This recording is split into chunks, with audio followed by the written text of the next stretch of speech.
What's going on, guys? Naeem Al-Abeidi here. I hope you're all enjoying your day today. I'm super excited to talk about Litecoin's 21% gain over the last 48 hours, alongside with what other altcoins I believe are also going to be seeing some gains in the next quarter. And this is all following Bitcoin's run-up. If you guys were watching our video yesterday, we predicted this run-up in our past live streams and videos. You can see we're forming this overall pennant structure with a descending resistance level and ascending support level. We've now went ahead and formed this higher low here, which is the second point here in this triangle. We're going to talk about what Bitcoin is going to be doing alongside with some other articles, including Bitcoin ETFs. We're going to check the transactions, the transaction volume of Bitcoin as it's now approaching some new all-time highs, being at a consistent 300,000 plus transactions per day. And we're going to talk about some other cool news here alongside with even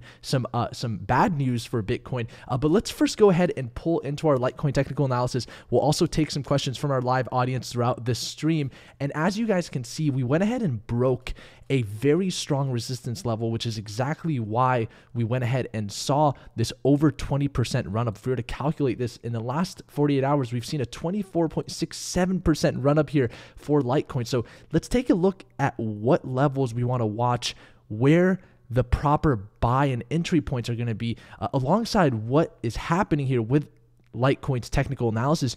Now, if we were to go ahead and draw out this very long-standing resistance level that we finally broke, that eventually allowed us, as you can see, to go ahead and see that 20+% run up. You can see we've touched this resistance level multiple times in the past, once here, once here, once here, once here. We could just keep going on and on. You can see over here, we tested it 3 times before going out and breaking past that level. And what's really interesting about that is if you look at the RSI here with Litecoin, we've talked about this in the past, and that's anytime the RSI goes beyond 60, that's when things become extremely bullish. And you can see we found resistance at 60, we dropped back down, and then we finally broke past it. And that's exactly when we saw that 20+% run up. And if you guys paid attention to our video yesterday of our Bitcoin analysis, I talked about Bitcoin's RSI and how it's finding resistance at that 60 level. And since we haven't yet broken past it, I wouldn't go ahead and recommend putting in a position right now. Once again, this isn't financial advice, but it just wouldn't be smart to put in a position where we're not necessarily seeing that momentum. So I see we have a ton of people on our live stream. Go Geo, Asim, Mitch, DJ Fitness, Gabriel. What's up, Mitch? Good to see you, man. It's been a while. So let's go ahead and transition here and complete our Litecoin analysis. So in regards to whether it's a good time to buy right now, in my opinion, with the RSI at these overextended levels at 83, it's completely overbought. I would definitely give Litecoin a little bit of some time to go ahead and see some sort of a consolidation. If we were to pull up the good old Fibonacci retracement and take that up to that resistance of what we found, I would assume that we'd at least see a 0.38 retracement back, which would take us right alongside these levels right around here. And that would also bounce right on top of our previous resistance level. So I think that that 0.38 or even that 0.61 is a possibility, but I just don't see it going back below this long-standing resistance because we've finally broken out of that after testing it so many times. And if you guys understand technical analysis, which is why I highly recommend studying and gaining that skill set, you know that previous resistance typically turns into support and vice versa. And so if you guys are getting our trade alerts, by the way, the link is in the description below. We've been posting some amazing altcoin trade alerts, and I'm not going to go through all of the altcoin alerts. I think we already posted 4 just yesterday alone. This was one of them. We actually posted one for Augur. As you can see, forming a textbook pen. I'm going to talk about why I believe Augur and some other altcoins are also going to be seeing some gains over the next quarter, being the fact that we're starting to see a little bit of momentum in this market, but we're not necessarily in a bull market yet. And that's all in regards to Bitcoin's technical analysis, which we will also go through in just a second. Gabriel says, killer glasses. I love them. Thank you so much. Collaborator Asim is in the house. John R in the house. By the way, guys, it really helps out when you guys like this video. So, you know, on the YouTube page, just click click that thumbs up. You can see we're only at 1 like right now, but that's because the video hasn't even fully posted. But I love seeing, oh, look at that, it's at 6 now. So that's awesome. Make sure you guys like this video if you guys enjoy these live streams and the analysis that we're doing. I'm really planning to do this on a daily basis or as much as I possibly can. So I want that support. But let's go ahead and look at Augur. So we went ahead and made a call for Augur. You can see we're trending along this line here. If we were to also pull up other moving averages, you can see that we're most likely going to see some correlations here. What we have here is the exponential moving average, the EMA. We're right below it right now. What I'm waiting for is for us to go right above that. And in my opinion, we've seen this ascending support level hit and touch 3 times already. And in my opinion, what we'll soon see is this breakout to the upside. And that's because it's a textbook pattern that you guys should know of if you guys are part of our Discord group. Once again, that link is in the description below, where we'll post all of our signals and we have all of our trading patterns at. But it's a textbook pennant that's forming, and that's exactly what we're seeing with Bitcoin. You know, that Augur analysis really it goes in line with what I believe is happening here with Bitcoin, because what really is happening here is you can see we formed this initial falling wedge here, and then we formed this bigger falling wedge, which was actually a very bullish sign, because this was a lot steeper, which meant that there were a lot more there was a lot more seller pressure here than what happened here, where we saw a little bit more of an elongated descent, which means that the seller pressure was a lot weaker. So that's very bullish sign as well. But once again, it really takes about us getting to 75% of the structure for us to expect a breakout. And that's exactly what happened as we predicted this initial falling wedge breakout, if you guys were keeping up with our live streams. And so right now, in my opinion, we may see Bitcoin actually go back down and test those 3450, that 3460 level again, before seeing any further highs. And that's exactly what you see here happened with Augur. You can see we touched that twice. We touched that ascending support level twice. We touched the 3rd time, and that's why I'm expecting that breakout there. But you can see with Bitcoin, we've only touched this ascending support level twice so far. We want to touch that at least 3 times in order for us to go ahead and assume any sort of breakout. And another thing I want you guys to pay attention to is if we look at this initial bottom that was formed and how we really popped up about 14%, this was very similar in regards to price action, because as you can see here, this was also right around that 12 to 14% mark. But what's different about now than before is when we did see that initial buy volume come in, it came very strong within that week. But right now we're seeing that buy volume come in strong, but still weaken after that initial buyer strength. So that could also show a lack of buyers in the market as well. And so what I'm watching with that is the histogram here with the MACD, and really what I'm looking for is for us to surpass this level or area, because every time that we surpass this area and this resistance, we've seen the higher levels in price action. But anytime we've stayed below this resistance level, it's really just been us fiddling around at these lower levels and keeping a consolidation phase within what the price action would reflect. And so what I'm really watching right now is to see whether or not this textbook pennant can continue its formation and for us to see a healthy pullback before seeing any further highs. And that's what I'm extremely excited for, because if we can tap that ascending support level once more, it's really going to solidify things. Mark Maxwell said liked. Thank you so much. John R says, nice call yesterday. Thank you so much. I'm telling you guys, if you guys are not getting our signals, the link is in the description.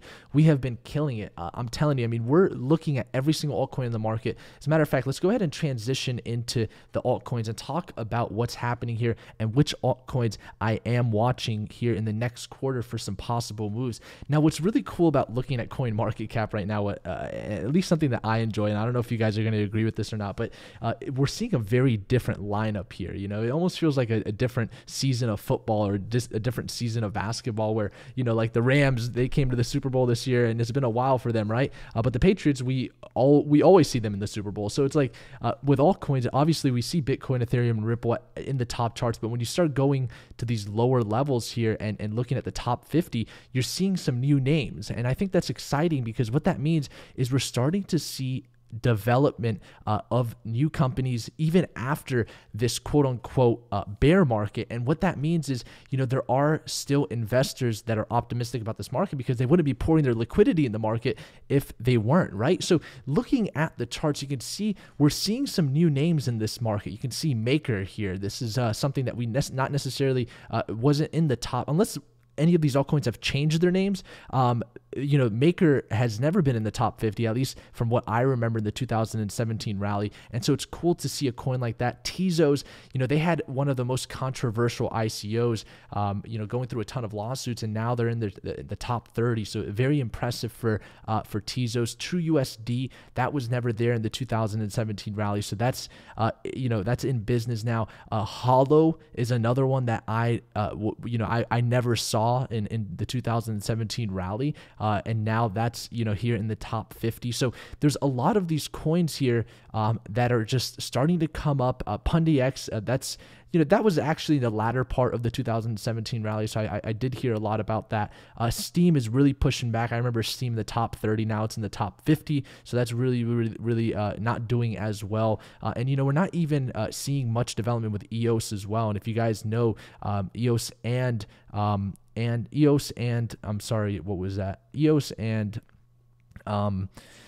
BitShares and Steam are all created pretty much with the same team. It's all led by Dan Larimer and his team. And so I've actually spoken on stage with Dan before, and so I've been around the behind the scenes, and they're busy guys. At the end of the day, it's like any company, right? It takes time to grow and scale, and that's the same thing that they're experiencing. Another one that I am noticing here is this token here, DAI. This is just coming up as well. You can see we're at about a $77 million market cap, which is also quite substantial there.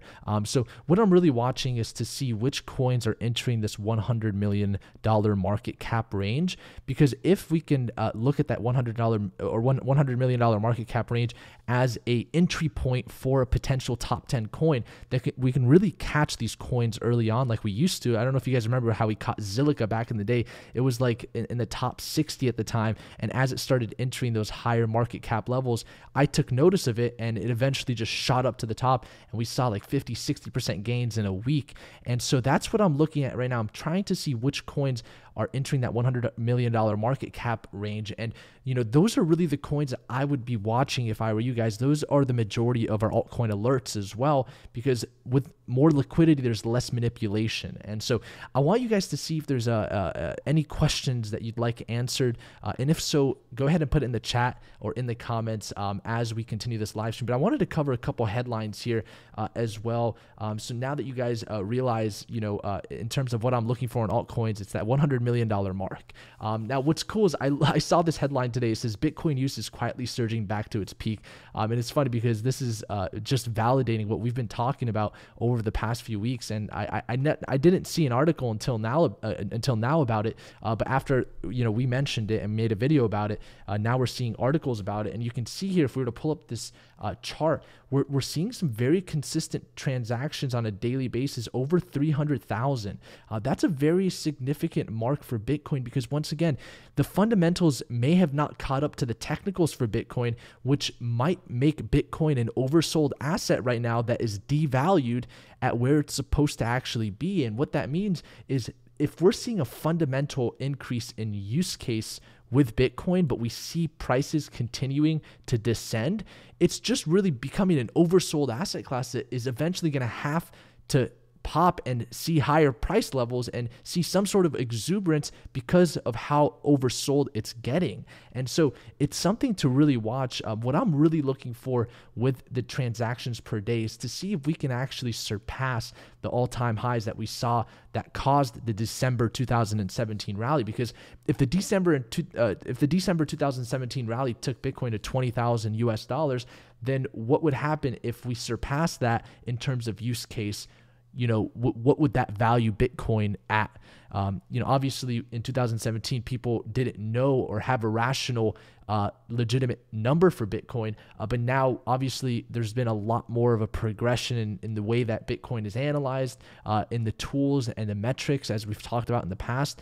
And so with that maturity, we could really start to see some sort of intrinsic value being put on Bitcoin as an asset, because that's the only reason we're seeing so much volatility and so much up and down, is because nobody truly knows the intrinsic value. And that's when we'll start to see that consolidation phase, as we've talked about in the past, that occurs in every market cycle. And if you want to look back at the 2008 crisis, it's a very similar, it's a very similar path. And if you guys watched our live stream 3 days ago, we talked about how in the 2008 recession and the way that eventually took us past the all-time highs that we saw in 2008 and exponentially higher, it all started with a higher low forming and a reversal in that long-term descending pattern. And I wouldn't be surprised for us to see something similar here with Bitcoin as an asset class. So something I do want to talk about here while we look at some questions. Dave Hubner says, "Hi, Naim, good to see you back. It's just like the old snipers is coming back." I love it. Yes, I'm very, very glad to be back. And we've got some really cool stuff coming soon to all of you guys. Our Discord has just been such a fun community for me to be a part of and to provide all of my signals and provide the education that I've been providing. It's just cool to interact with each and every one of you guys. So it's good seeing you guys there, and it's awesome seeing you guys on our live stream. So once again, like the video if you guys appreciate these live streams, so we can continue to really bring you guys the best information possible. So check this out. Very interesting article here. I think this is important. Google Play caught hosting an app that steals users' cryptocurrency. So I want you guys to get a little bit more precautious with the way that you utilize cryptocurrencies. You can see here it says the malware worked by replacing wallet addresses copied into the Android clipboard with one belonging to attackers. As a result, people who intended to use the app to transfer digital coins into a wallet of their choosing would instead deposit the funds into a wallet belonging to the attackers. So it says here, Clipper malware has targeted Windows users since at least 2017, and it's really targeting MetaMask. If a lot of you guys know about MetaMask, is a very popular platform out there, you can see here it says the Clipper malware available on Google Play impersonated a service called MetaMask.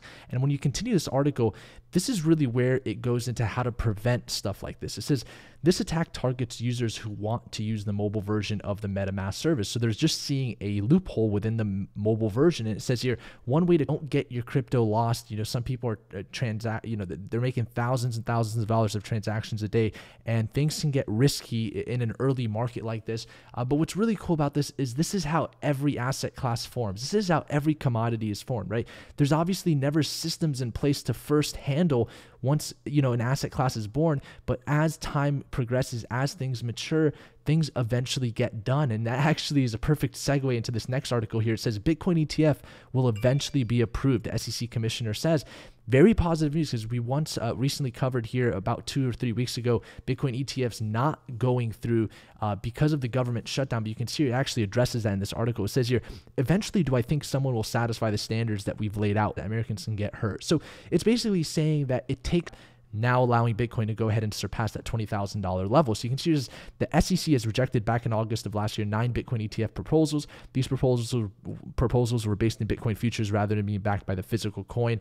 And it requests here before we wrap our half off being the fact that we haven't yet completed the platform side, but we're still posting our daily signals straight to your mobile phone, desktop, or web browser using our Discord. So make sure to check that out. Dragon says BTC with Lightning should be more valuable than Visa and PayPal. It's exciting because you see Ripple making all of these different connections with banks and partnering with them, and the banks are loving Ripple. They're like, man, this is just so much better than our traditional systems.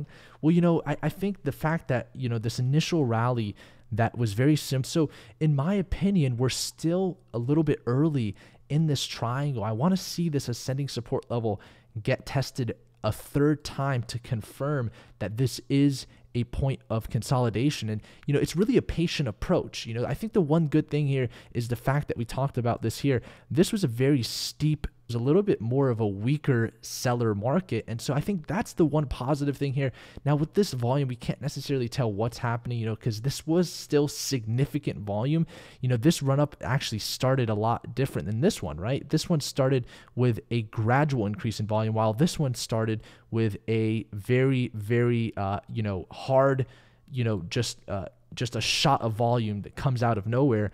And so it's reasonable for us to see a red bar after something this significant. So the real question is whether or not we're going to go ahead and start to see this continued descent of price action, which would then allow me to assume that we'd hit that 3450 level before seeing that further high.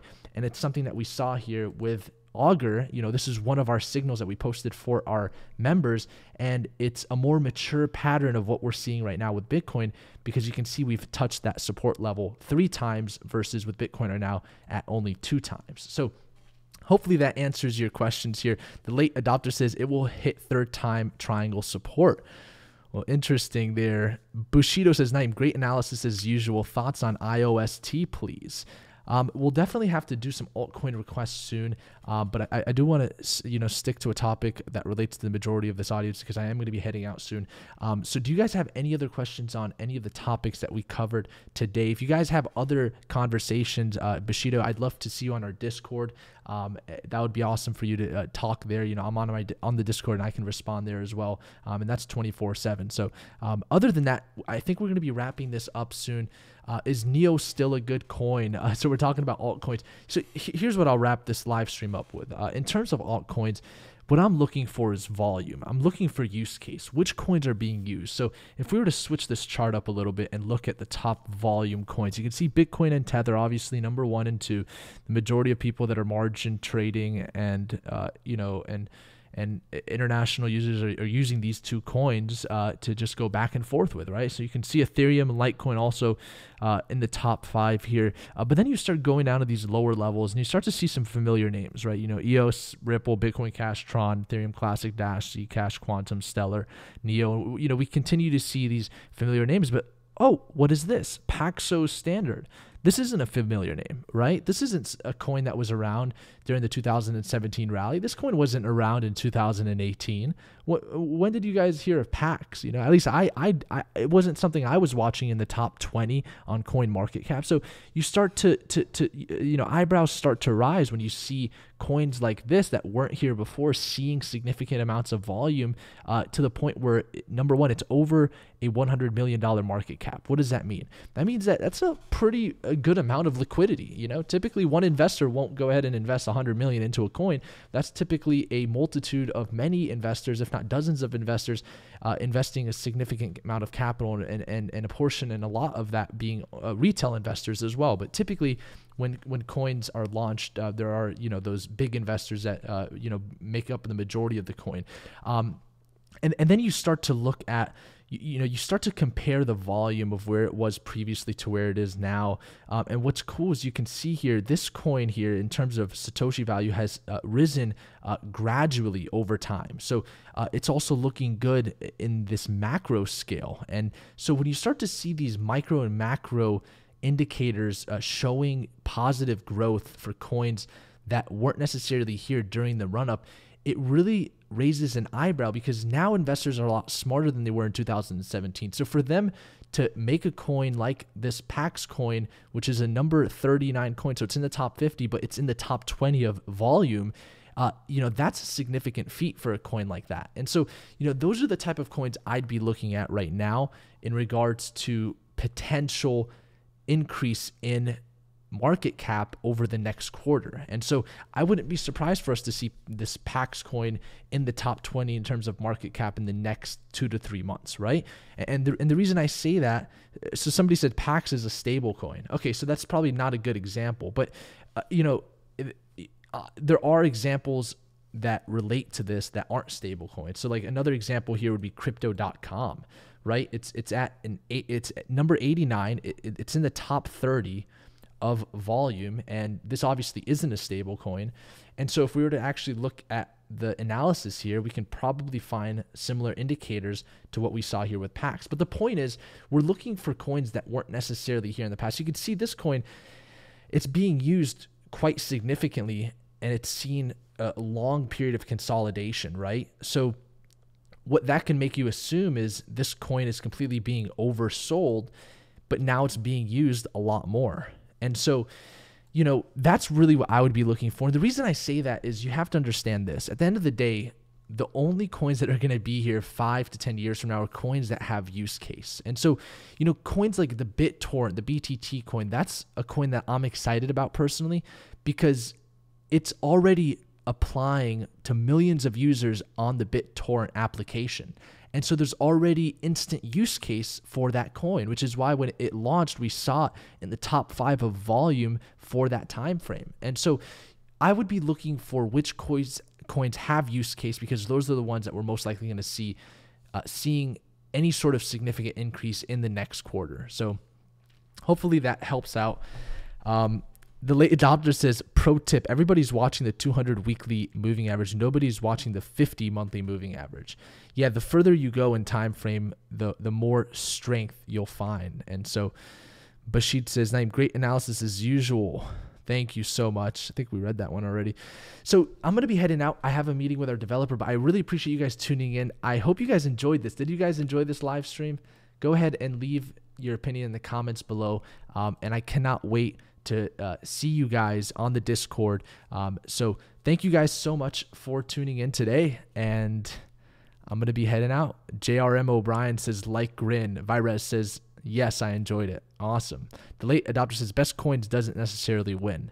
It's the ones that are most used that win, right? It's the social media platforms that are most used that win, right? It's the rideshare apps that are most used that win, right? It's the same thing with the cryptocurrency. It's the one that's most used that's going to win. Mark Maxwell says, always appreciate it, Naeem. Thanks. John R says, nice job. Thank you guys so much. Appreciate you all. Have an amazing weekend. Have a blessed day, and I will see you guys very soon. Thank you, Chris Johnson.